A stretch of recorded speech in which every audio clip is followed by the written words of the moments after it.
আসসালামু আলাইকুম। আশা করি আপনারা সবাই অনেক ভালো আছেন। আজকে আমি আপনাদের সঙ্গে চিংড়ি মাছ মজাদার একটা রেসিপি শেয়ার করব, যেটা খেতে খুবই মজা।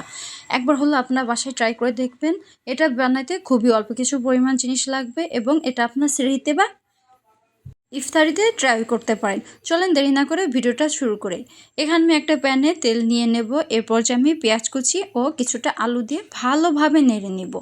আলুটা আমি হালকা সিদ্ধ করে নিয়েছি। এরপর যে আমি মরিচের গুঁড়া, হলুদের গুঁড়া, ধনিয়ার গুঁড়া, স্বাদ মতন লবণ, আদা রসুন বাটা এবং একটা টমেটো দিয়ে দিয়েছি। দিয়ে ভালোভাবে আমরা নেড়ে নেব, মশলাটা কষিয়ে নেব। কষিয়ে নেওয়ার পর আমি এখানে অল্প একটু পানি দিয়েছি, পানি দিয়ে হালকা কষিয়ে নিয়েছি। এরপর যে চিংড়ি মাছ ও কাঁচামরিচ ভালো মতো কষিয়ে নেওয়ার পর এরপর যে আমি পেঁয়াজকলি ও জিরা গুঁড়া দিয়ে 3-4 মিনিট ভালোভাবে কষিয়ে নেব। এরপর যে আমি এখানে 1.5 কাপ পরিমাণ পানি দিয়েছি। দেওয়ার পর এখানে যখনটা ঝোলটা উপরে উঠে আসবে, এরপর যে আমরা এখানে ধনেপাতা দিয়ে ভালোভাবে নেড়ে নামিয়ে নেব।